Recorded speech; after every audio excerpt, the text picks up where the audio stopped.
nag-prepare po kami ng mga employees na advanced celebratory dinner for you and Ma'am Lorena.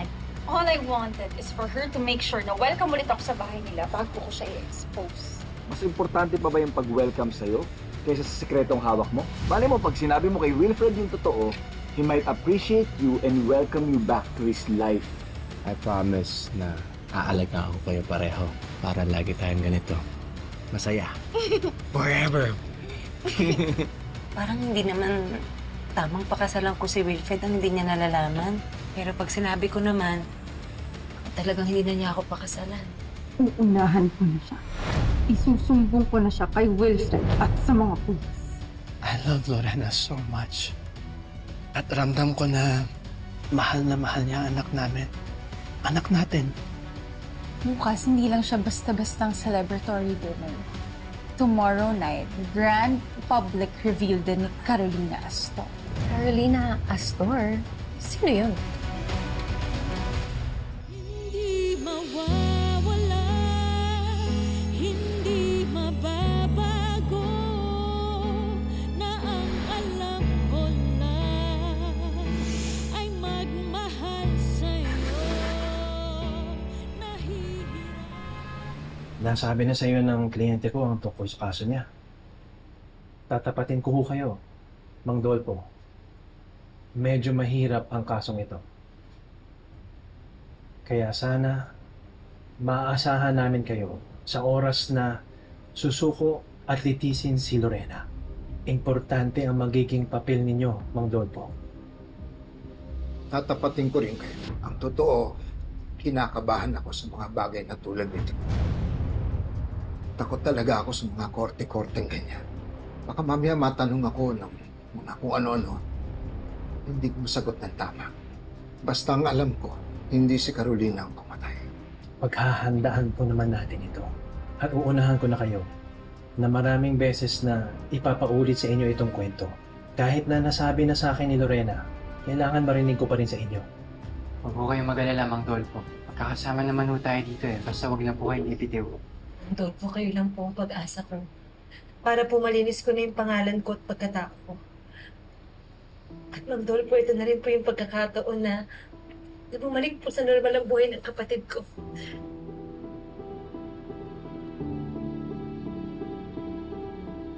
Bueno, katulad ng huli kong binitawan sa'yo nung huli tayo mag-usap, tutulong ako.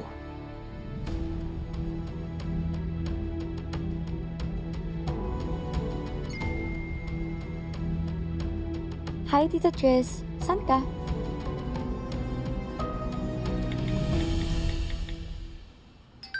Labas pa. Miss mo na ako?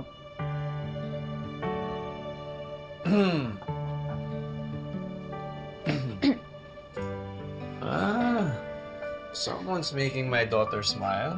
Huh? No. It's okay, go ahead. You can text. I No. won't snoop inside your phone. You better not, Dad. I won't. I just said. Amber. Dahil malapit na yung church wedding namin, I just wanted to check kung okay ka talaga about all of this. Of course, Dad. You know, excited na nga po ako para sa dinner mamaya eh. Plus, I know you're excited too. And alam ko pong mas special po to sa inyo dahil sa church na po kayo magpapakasal. Anak,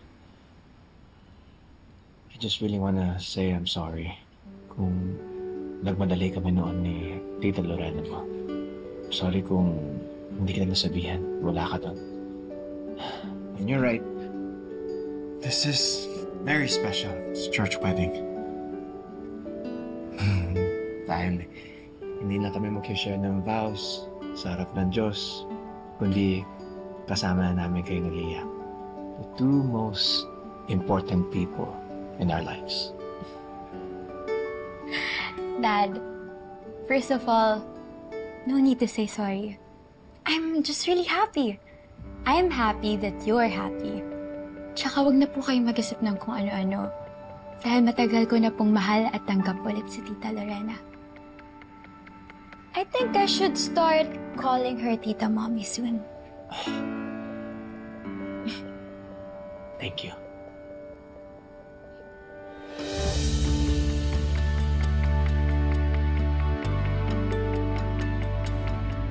Maraming salamat, Mang Rodolfo. Tatawagan na lang po namin kayo kung may mga kailangan kami. Ang Dolpo, maraming salamat po. Paulit-ulit ko po itong tatanawin utang na loob sa inyo. Ako nga ang nahihiya, sa totoo lang.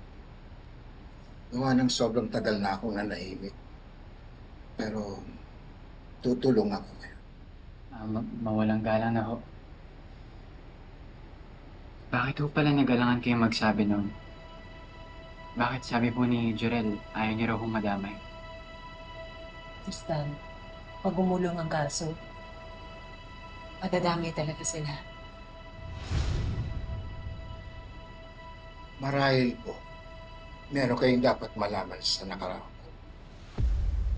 Nasama na ako sa isang krimen. Pinagbintangan at inakusahan ako ng dati kong amo na ninakawan ko raw siya. Nireport niya, nagka-record. Alam niyo naman dito sa atin, nagka-record ka na, markado ka na, sira na ang iyong pagkatao sa lahat. Saan pupulutin ang kredibilidad ko?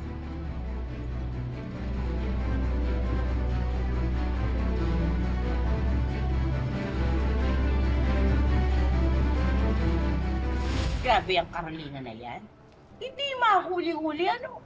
Parang ipis, hindi mapuksa-puksa. Kaya ako nga kayo pinatawag. Because I need the two of you to do something for me.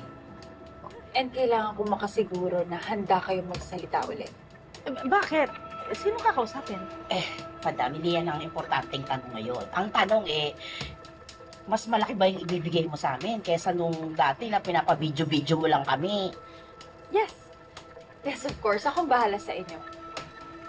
Basta pumayag kayo maging testigo sa kaso ni Joy Santos laban kay Lorena, a.k.a. Carolina Astor.